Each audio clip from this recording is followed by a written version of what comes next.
Teoría del error. El Código Penal boliviano de 1972, en el artículo 16, reconocía como causa de inculpabilidad el error de hecho, el error o ignorancia del derecho, la violencia moral y la obediencia jerárquica.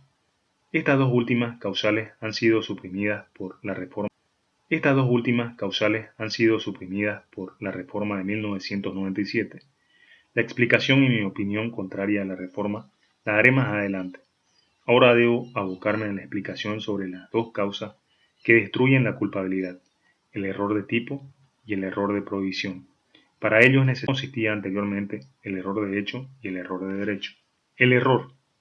En el ámbito jurídico penal es irrelevante la diferencia entre el error y la ignorancia. En el lenguaje común, el error significa conocimiento falso, representación errónea de un objeto cierto. Ignorancia de representación, y por ello a la persona que actúa con error del derecho no se le puede hacer responsable de un hecho punible, cuando concurren las circunstancias previstas para el error. El Código Penal boliviano de 1972, en el inciso 1 del artículo 16, decía: error de hecho. El error esencial decía: error de hecho. El error esencial e invencible sobre las circunstancias determinantes del hecho. Si el error fuera imputable al agente, será sancionado cuando la ley lo configure como delito culposo. El error de derecho lo definía del inciso 2 del artículo 16 en los siguientes términos: error de derecho.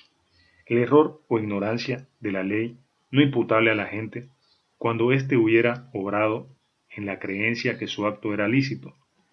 En caso contrario, la sanción podrá ser atenuada de acuerdo con la personalidad del autor y en conformidad a la división ha tenido en la práctica serias dificultades, porque en muchos casos no se podía diferenciar el error de derecho del error de hecho.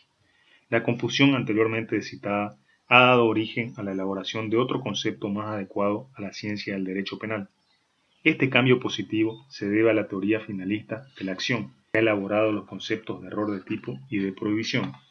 Unificación del error de hecho y de derecho.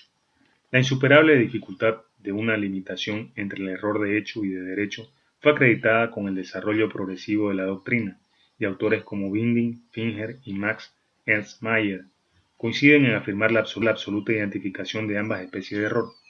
Curie-Ursua afirma que la concepción es teóricamente falsa, porque desde el punto de vista jurídico, el error de hecho como tal no existe. Los hechos, en tanto producen un efecto jurídico, se incorporan al ordenamiento jurídico y, consiguiente, el error que recae sobre ellos es también un error de derecho. Cuando alguien dispara sobre lo que cree ser una pieza de caza y es en realidad un vagabundo escondido entre el follaje, se equivoca en última instancia sobre la admisibilidad jurídica de la conducta desplegada y no sobre una cuestión puramente física. Por esto, en muchos casos la distinción entre las dos formas tradicionales de error es sumamente difícil de efectuar y conduce a las mayores confusiones. Contribuyó también a esta identificación la perentoria razón de justicia, de dar relieve excusante al error de derecho, que no había podido tener un pleno reconocimiento por la regulación negativa expresa de los códigos de derecho, el error sobre la ley penal en blanco, el error sobre la ley extrapenal, el error sobre los elementos normativos de significación jurídica del tipo, las eximentes putativas, habían sido tratadas incorrectamente como error de hecho, para sortear la dificultad representada en la inexcusabilidad del error o ignorancia del derecho. Para respaldar la identificación y el trato uniforme a ambas formas de error, Finger, citado por Londoño, acude al ejemplo de la cocaína, el cual le permite deducir que tiene la misma significación para el derecho y por tanto debe ser idéntica a la que tenga cocaína, ignorando que se trata de dicha sustancia, o tenerla con conocimiento de que es cocaína, pero ignorando que su tenencia está prohibida, pues como dice Soler con mucho acierto, en ambas situaciones se ignora que la sustancia que se tiene está jurídicamente considerada y sometida a determinada reglamentación. La tesis unificadora de determinada reglamentación. La tesis unificadora del error trajo consigo la benéfica consecuencia de permitir dar por concluida la tradicional división de error de hecho y error de derecho, fincada en la inexcusabilidad del segundo. La osada y valiente actitud de sus representantes suministró los soportes que distingue el error de tipo y el error de prohibición. No puede ignorarse su meritorio esfuerzo en procura de dar por extinguida la injusta irrelevancia del error de derecho, pero en su tenaz lucha olvidaron que las condiciones de su admisibilidad tenían que ser diferentes y que las consecuencias evitables. Muchos tratadistas se ocupan del error a propósito del dolo. El finalismo, de acuerdo con su concepción, llega a escindir la teoría del error, llevando parte de ella a la teoría del tipo, doloso o culposo, y reservando para la culpabilidad el error de prohibición, que excluye la conciencia de la antijuricidad de la conducta. Gramaticalmente el error es concepto de equivocado o juicio falso. Ignorar es no saber una o muchas cosas o no tener noticia de ellas. Incuestionablemente el error y la ignorancia son claramente diferenciables desde el punto de vista psicológico, pero por originar las mismas consecuencias no tienen en el ámbito jurídico, principalmente en el derecho penal, una importancia práctica. Su diferenciación no es alejada, lo cual legitima un tratamiento unitario de ambos fenómenos. El ejemplo de Carneluti resume satisfactoriamente el aserto anterior, pues es evidente que cuando se da muerte a un hombre por disparar en dirección a él, para el derecho es indiferente que el autor lo haya visto o que lo hubiese confundido con un muñeco. Por ello, no hay ningún tratamiento distinto para el error y la ignorancia. La relevancia, necesidad de que para actuar culpablemente el sujeto tenga que saber querer hacer lo que hace, dolo, y que de no haberlo sabido y querido tuviera al menos la posibilidad de prever el carácter típicamente antijurídico de la acción por él realizada, culpa. La teoría del error es consecuencia ineludible de la teoría de la culpabilidad. Clases. En términos generales, el error puede afectar al proceso de la formación de la voluntad llamado error propio, o incidir sobre la ejecución que entonces no corresponde a lo que el sujeto se había dispuesto a realizar. Error impropio. Esta segunda forma da lugar a lo que se denomina error impropio. Esta segunda forma da lugar a lo que se denomina delito aberrante. La desviación aberratio entre lo imaginado por el sujeto y lo efectivamente ocurrido puede a su vez ocasionar que el golpe dirigido contra una persona alcance a otra, aberratio ictus, que el curso causal real no corresponda con el representado, aberratio causae, e incluso que el delito cometido sea distinto del que el sujeto se había dispuesto a perpetrar, aberratio delicti. X dispara contra Y, pero el disparo alcanza ictus. X quiere matar a Y, pero no consigue herirle, aberratio causae. X quiere matar al perro del vecino y dispara contra él, pero no le alcanza, y en cambio hiere a un transeúnte, aberratio delicti. El error propio puede ser esencial y no esencial.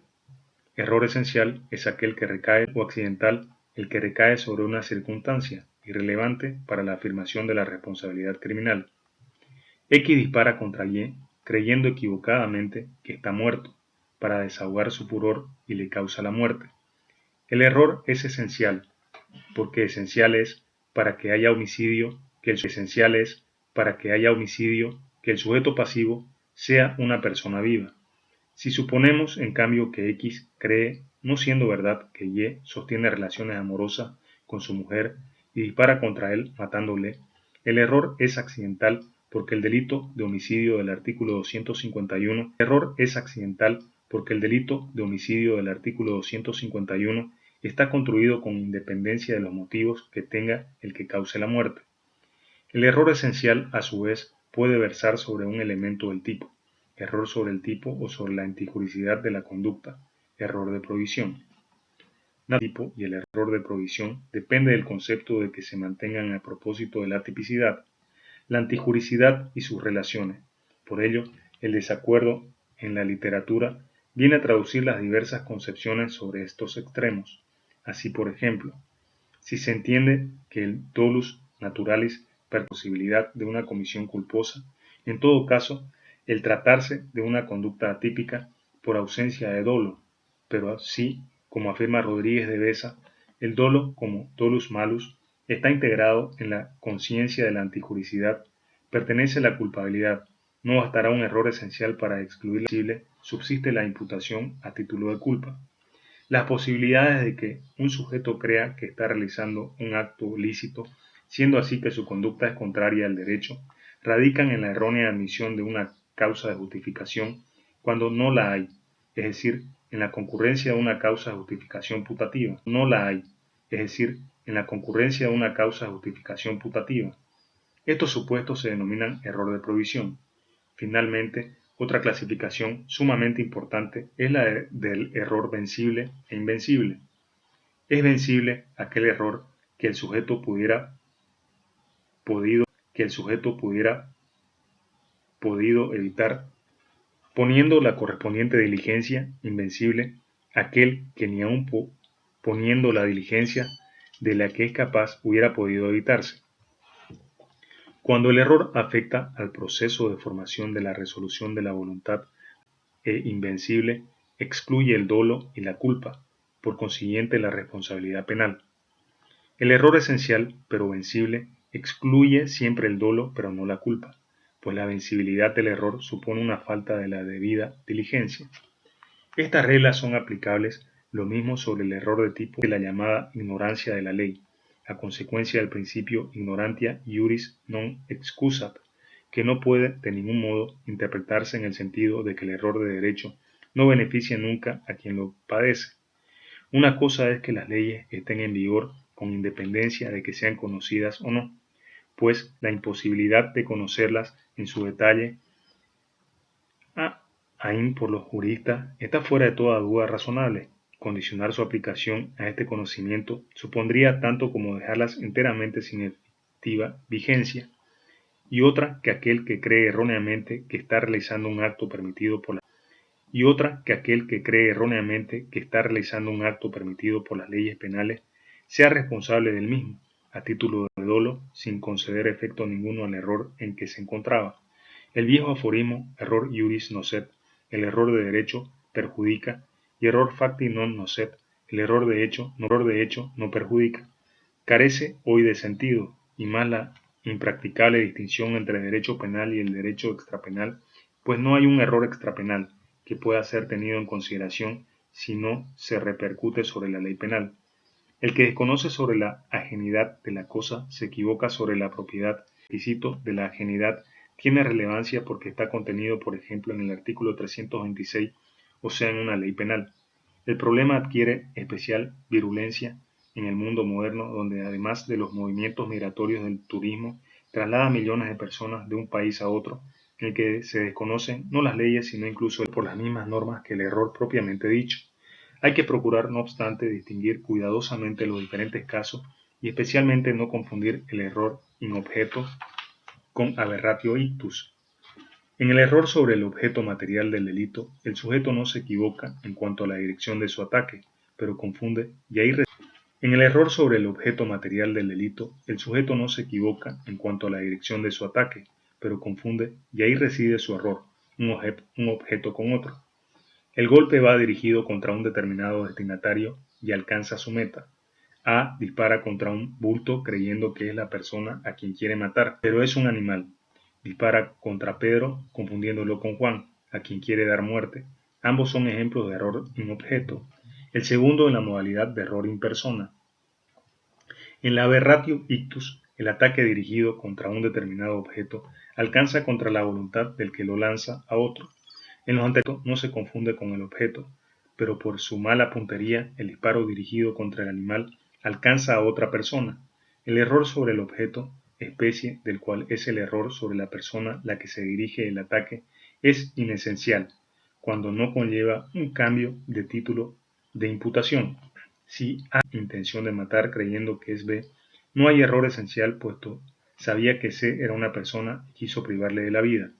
Ahora bien, si C era el padre de A y es muerto por éste en la creencia de que era B, con el que no tenía ningún lazo de parentesco, el error es esencial porque quería cometer un homicidio y no un parricidio. El error de tipo se define en el artículo 16 del Código Penal. Error de tipo. El error invencible sobre un elemento constitutivo del tipo penal excluye la responsabilidad penal por este delito. Excluye la responsabilidad penal por este delito. Si el error, atendidas las circunstancias del hecho y las personales del autor, fuera vencible, la infracción será sancionada con la pena del delito culposo, cuando la ley lo conmine con pena. El error sobre un hecho que cualifique la infracción o sobre una circunstancia grave. El delito cometido por error vencible sobre las circunstancias que habrían justificado o exculpado el hecho será sancionado como delito culposo cuando la ley lo conmine con pena. La exposición de motivos de la reforma de 1997 justifica de esta manera la incorporación del error de tipo y el error de provisión. De acuerdo al estado actual de la legislación y doctrina, se reformula la regulación del error incorporando sus dos manifestaciones, error de tipo y error de provisión. De esta manera se mejora la sistemática de la teoría del delito y se obtienen soluciones justas en la decisión de casos particulares, en la punibilidad y el referido a hechos o circunstancias que de existir habrían justificado o exculpado la conducta, subsanando una omisión relevante del Código de 1972. El Código Penal para Latinoamérica tiene diferentes textos, habiéndose apartado el legislador de 1997 de este modelo. De este texto se desprenden los elementos que configuran el error de tipo, que son error en la formación de la voluntad, que este error sea un elemento esencial integrante de la infracción penal, tipo, y se excluye el dolo y la culpa para el error invencible, tipo, y se excluye el dolo y la culpa para el error invencible y solo el dolo para el error vencible. Según Wetzel, es el desconocimiento de una circunstancia objetiva del hecho perteneciente al tipo legal, sea de carácter fáctico, descriptivo o normativo. Error de tipo es, pues, sino también sobre el carácter lascivo, la ajenidad de la cosa, el embargo, documento, funcionario, etc. Para Zaffaroni, comprensión de la criminalidad es comprensión que presupone el conocimiento de los elementos del tipo objetivo dados en la realidad, la antijuricidad como penalmente relevante, y las circunstancias que hacen a la existencia de un cierto ámbito de autodeterminación para el sujeto. El error acerca de los primeros es el error de tipo, que siempre elimina el dolo, que en caso de ser vencible puede dar lugar a la tipicidad culposa. El error acerca es el error de provisión. Este error de tipo resulta más adecuado por cuanto se excluye la responsabilidad penal cuando el infractor ha obrado con desconocimiento de las circunstancias fácticas o normativas del hecho. Por ejemplo, que el agente tenga relación carnal con una mujer menor de los 16 años, pensando que a esa edad la relación sexual está permitida.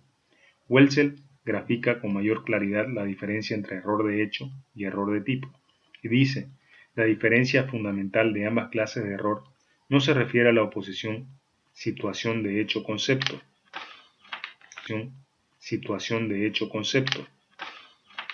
jurídico, sino a la distinción tipo-antijuricidad. Quien sustrae a otro una cosa que cree erróneamente propia se encuentra en error de tipo, no sabe que sustraer una cosa ajena es delito. Quien cree, sin embargo, tener un derecho, por ejemplo, como acreedor frente al deudor insolvente, se encuentra en un error sobre la antijuricidad de su hacer. Quien no sabe que la cosa que ha retirado está pignorada, incurre en un error sobre el tipo, sobre una circunstancia del hecho. Error de hecho y de derecho, por una parte, y error de tipo y que son errores de tipo, por ejemplo, el error sobre las circunstancias normativas del hecho como ajenidad de la cosa. Y hay errores de hecho que son errores de provisión, el error sobre los presupuestos objetivos de una causal de justificación. El error de provisión. El error de provisión invencible excluye la culpabilidad, el error sobre los presupuestos objetivos de una causal de justificación. El error de provisión. El error de provisión invencible excluye la culpabilidad. El inciso 2 del artículo 16 del Código Penal determina: el error invencible sobre la ilicitud del hecho constitutivo del tipo penal podrá atenuarse conforme al artículo 39. El error que señala el inciso 2 del artículo 16 del Código Penal boliviano se refiere al error sobre la ilicitud de la conducta y no al error sobre la ilicitud penal o sobre la punibilidad de la misma. regulación que parece más acertada, pues como dice Cerezo Mir, la ilicitud de su conducta podía en principio obrar de otro modo, es decir, conforme a las exigencias del ordenamiento jurídico, aunque desconociera o no pudiera conocer de que se trataba de una conducta penalmente ilícita o de una conducta punible. La consideración de que el elemento intelectual de la culpabilidad o posible de la ilicitud penal o de la punibilidad de la conducta sería a mi juicio difícilmente compatible con las exigencias de la reafirmación del ordenamiento jurídico y de la prevención general. Un error invencible sobre la ilicitud penal o la punibilidad de la conducta daría lugar a la exención de responsabilidad criminal. Punibilidad de la conducta daría lugar a la exención de responsabilidad criminal, aunque el sujeto actuase con conciencia actual de la ilicitud de la misma. Existe error de provisión cuando el infractor no conoce la ilicitud de su acto. Por ejemplo, que un ciudadano boliviano piense que el mascar coca en los Estados Unidos es una conducta permitida, porque en Bolivia esta conducta es lícita. Zaffaroni dice que el error de provisión es el que impide la comprensión del carácter y entidad del injusto del acto solamente. La diferencia entre el error de tipo y el de provisión finca en tanto que en el segundo sabe lo que hace, pero no puede motivarse de acuerdo con la norma porque carece de los elementos que le posibilitan su comprensión. Para Welzel, el error de provisión es el error sobre la antijuricidad del hecho, con pleno conocimiento de la realización del tipo, luego con dolo del tipo. El autor sabe lo que hace, pero supone erróneamente que estaría permitido. No conoce la norma jurídica o no la conoce bien, la interpreta mal, o supone erróneamente que concurre una causal de justificación. El error de provisión es causal de inculpabilidad cuando éste es inevitable. En caso contrario, solamente tiende a atenuar la culpabilidad cuando es evitable. Por ejemplo, el individuo que mata a otro en la creencia que está siendo atacado, cuando en la realidad la víctima se acercó para pedirle fósforo. Si bien desde el punto de vista de la estructura delictiva el hecho sigue siendo doloso, ello no afecta al autor, por cuanto el dolo libre de valoraciones nada predice por sí solo acerca de la enemistad o indiferencia del autor frente al derecho. Pero también desaparece toda posibilidad de atribuir responsabilidad al autor. Éste realizó el tipo dolosamente sin perjuicio de haber carecido de la posibilidad de efectuar una valoración correcta, es decir, desde la perspectiva de la comunidad, el error de provisión inevitable trae como consecuencia la solución forzosa. El error de provisión evitable deja subsoloso, pero crea la posibilidad de aplicar una pena atenuada debido a una culpabilidad disminuida. También en el caso del error evitable, el hecho es plenamente delictivo desde una perspectiva cualitativa, aun cuando la más de las veces no lo sea bajo un prisma cuantitativo. Gracias a la conducción del suceder operada por el dolo, el tipo de ilícito se presenta tanto en su parte objetiva como subjetiva. El autor actúa dolosamente. Falta causales de justificación y hay responsabilidad por el hecho, dado que el autor le era exigible un comportamiento con la capacidad de culpabilidad en cuanto a la capacidad de comprensión general. Falta en todo caso una conciencia actual del ilícito, pero esta ausencia perjudica al autor, dando que la evitabilidad del error acredite la existencia de la conciencia del ilícito en su forma potencial, al producirse la correspondiente tensión de sus fuerzas espirituales y morales. El autor debe reconocer el carácter no permitido de su actuar, el error de provisión evitable sin perjuicio del carácter fundamental doloso de la acción, es causal de atenuación facultativa de la pena. El objeto del error de provisión, cuyos elementos objetivos deben ser abarcados dentro de cierto margen por el cuadro de representación del autor. En la medida en que esto falte, es decir, que se dé una representación defectuosa, se puede hablar de un error del autor, pero hay error en el genuino sentido solo donde se precise de una congruencia entre el acontecer objetivo y el cuadro de representación a fin de tomar el hecho global del delito doloso. Las representaciones defectuosas y relevantes desde el punto de vista del derecho son descartadas de antemano por la teoría del error. Dentro de las relevantes se distingue según el punto de vista y el efecto entre error de tipo y error de provisión. El primero constituye el reverso del dolo referido exclusivamente al tipo. Su efecto se determina conforme al inciso 1 del artículo 16. En todo caso, exclusión de la responsabilidad por el tipo del delito doloso. Si ha de surgir responsabilidad por culpa, es algo que se determina sobre la base de la existencia de un tipo residual que pueda ser cometida con culpa y de la evitabilidad o inevitabilidad del error del autor. Violencia moral. La reforma de 1997 hace moral y la obediencia jerárquica porque consideran que la primera constituye un caso más del estado de necesidad y la segunda no representa una categoría autónoma, dado que se superpone con diferentes causas que excluyen la responsabilidad penal. No estoy de acuerdo con el argumento esgrimido por la exposición de motivos porque tanto los casos de violencia moral u obediencia jerárquica constituyen una falta de reproche al autor de haber realizado el injusto y por consiguiente son claros casos de inculpabilidad que la doctrina y la legislación comparadas las han aceptado. Por ello creo necesario reproducir los anteriores comentarios. En un futuro inmediato, en la reforma integral del Código Penal boliviano, tendrán que ser nuevamente incluidos. El Código Penal tipo para Latinoamérica incluye esta causal dentro de las causas de inculpabilidad en los siguientes términos. Artículo 31. No es culpable quien obrare bajo coacción o peligro de un mal actual y grave, o sea, o no provocado por la acción de un tercero cuando razonablemente no pueda exigirle una conducta diversa. El inciso 3 del artículo 16 del Código de 1972 determinaba como causa de inculpabilidad la violencia moral en los siguientes términos. Causa de inculpabilidad la violencia moral en los siguientes términos. La coacción o amenaza de un mal inminente y grave que causare en el agente incapacidad para obrar según su propia voluntad.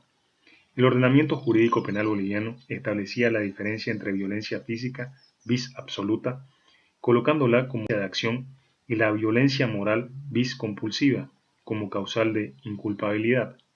La diferencia entre ambas estriba en que el violentado físicamente no actúa, en cambio, el violentado moralmente actúa.